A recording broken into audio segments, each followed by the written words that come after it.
Hello everyone. मेरा नाम है वरुण और आपका स्वागत है हमारे चैनल एग्ज़ाम रेडी में। तो आज हम पढ़ने वाले हैं बहुत ही important topic that is waste management. ये बहुत छोटा सा टॉपिक है बट उतना ही इंपॉर्टेंट टॉपिक है सभी के लिए, स्टूडेंट्स के लिए भी और जो स्टूडेंट्स नहीं है उनके लिए भी, because waste management is a very big problem in our society right now. तो इस वेस्ट मैनेजमेंट के बारे में हम थोड़ा पढ़ते हैं। तो बिना किसी देरी के डायरेक्ट हम वीडियो शुरू करते हैं। सबसे पहले what is waste management, waste management होता क्या है देखते हैं। Waste management encompasses the entire process of managing human generated waste from its collection to final disposal. इसका मतलब है, वेस्ट मैनेजमेंट का मतलब है जो पूरा प्रोसेस है, वेस्ट जो ह्यूमंस ने जनरेट करा वो कलेक्ट होने के बाद और उसका डिस्पोजल किस तरह से हो रहा है, कहाँ हो रहा है, इस पूरे प्रोसेस को हम कहते हैं waste management, with the goal of minimising its negative impact on the environment and the public health.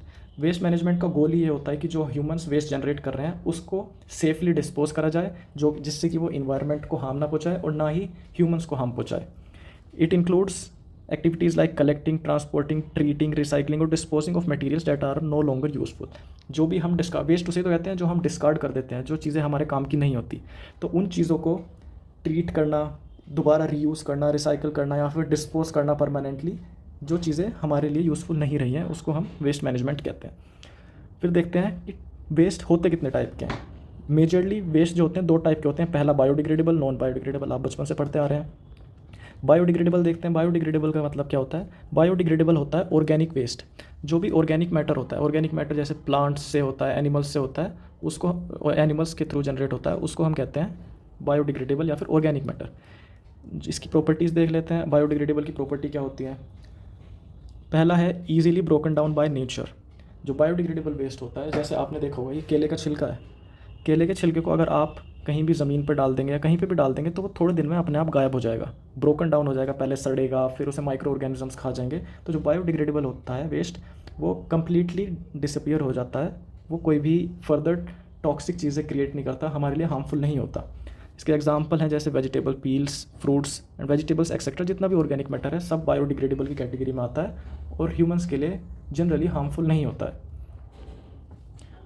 और डीकम्पोज करना भी ईजी होता है, जल्दी से नेचर के अंदर ब्रेक डाउन होकर गायब हो जाता है। नेक्स्ट है non biodegradable waste. Non biodegradable का मतलब है ऐसा वेस्ट जो कि ऑर्गेनिक नहीं होता, जो कि मैन मेड होता है। इसका पहला पॉइंट है can not be broken down easily. जो आपने ऑर्गेनिक मैटर देखा, जैसे मैंने केले के छिलके का एग्जांपल दिया, या किसी भी चीज़ के छिलके या फ्रूट्स या कुछ भी फ्रूट्स या फिर सब्जियां होंगी, वो इजीली ब्रोक डाउन होके इन्वायरमेंट में, मिट्टी में मिल जाती हैं, गायब हो जाती हैं। बट जो नॉन बायोडिग्रेडेबल वेस्ट होता है, इन्हें हज़ारों और लाखों साल भी लग जाते हैं डीकम्पोज होने में। इसीलिए they are the matter of concern. कई कई सालों तक ये हमारी वाटर बॉडीज़, हमारे लैंड, सब जगह को पोल्यूट करते हैं। Retain shape and size for long time. जैसा मैंने बोला, कई सालों, लाखों सालों तक ये अपनी शेप रिटेन करके रख सकते हैं और इन्वायरमेंट को हार्म पहुंचा सकते हैं।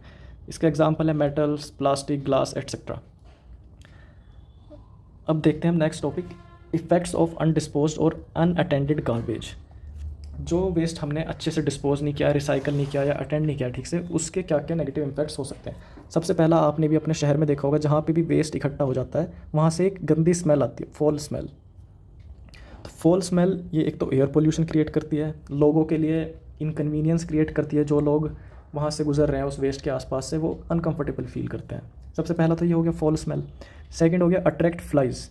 जो फ्लाइज आपने देखे होंगे, नॉर्मल मक्खियाँ, मच्छर, ये सब जो हैं गार्बेज पे जाके बैठते हैं, वहाँ पे फीड करते हैं गार्बेज में, फिर वो आके हमारे पास आते हैं, हमारे घरों में आते हैं, हमारे खाने पे बैठते हैं या फिर हमें काटते हैं मच्छर। तो ये वेरियस डिसीज़ फैलने का भी एक रीज़न होता है। जहाँ भी अनडिस्पोज्ड और अनअटेंडेड गार्बेज बहुत टाइम तक पड़ा रहेगा, वहाँ पे फ्लाइज होंगी और बहुत ही इंसेक्ट्स होंगे, वो हमारे पास आके भी डिसीज़ेस फैलाएंगे। तो ये एक और ये मेजर इसका इफ़ेक्ट हो गया।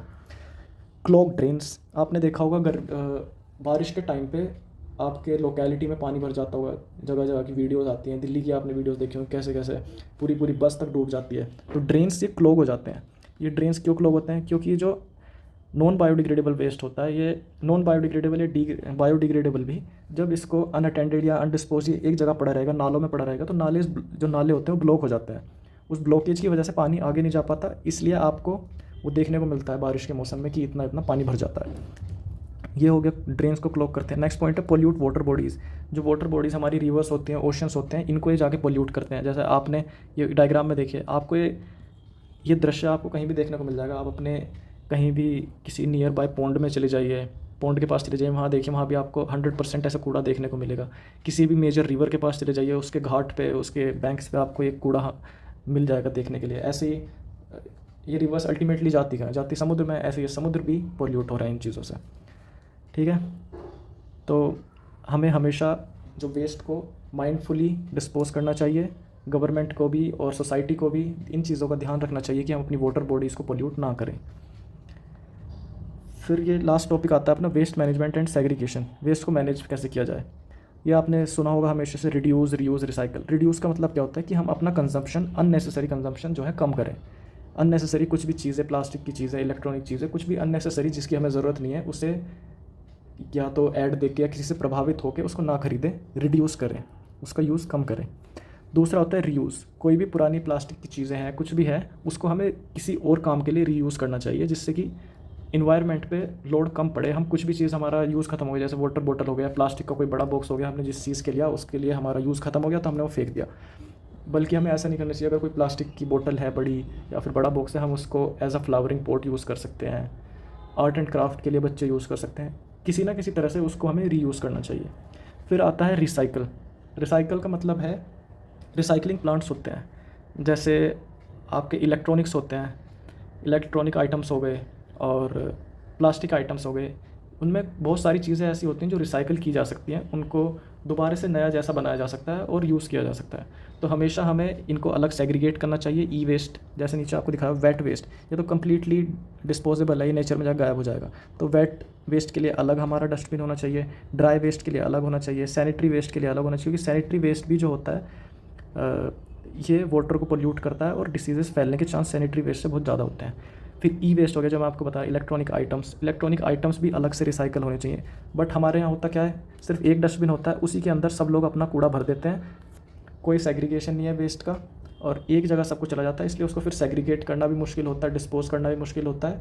इसीलिए हमारी रिस्पॉन्सिबिलिटी एज अ सिटीज़न होनी चाहिए कि हम अपने वेस्ट को अच्छे से सेग्रीगेट करें, अलग अलग डस्टबिन रखें और कोशिश करें कि अपनी कंजम्पशन रिड्यूस करें और आइटम्स को रीयूज़ करें और जहाँ तक पॉसिबल है रिसाइकल भी करवाने की कोशिश करें। तो इस छोटी सी वीडियो में बस इतना ही था, मुझे थोड़ा वेस्ट के बारे में बताना था आपको। अगर आपको वीडियो अच्छी लगी है तो इसको वीडियो को लाइक करो और चैनल को सब्सक्राइब करें। थैंक यू सो मच, मिलते हैं नेक्स्ट वीडियो में।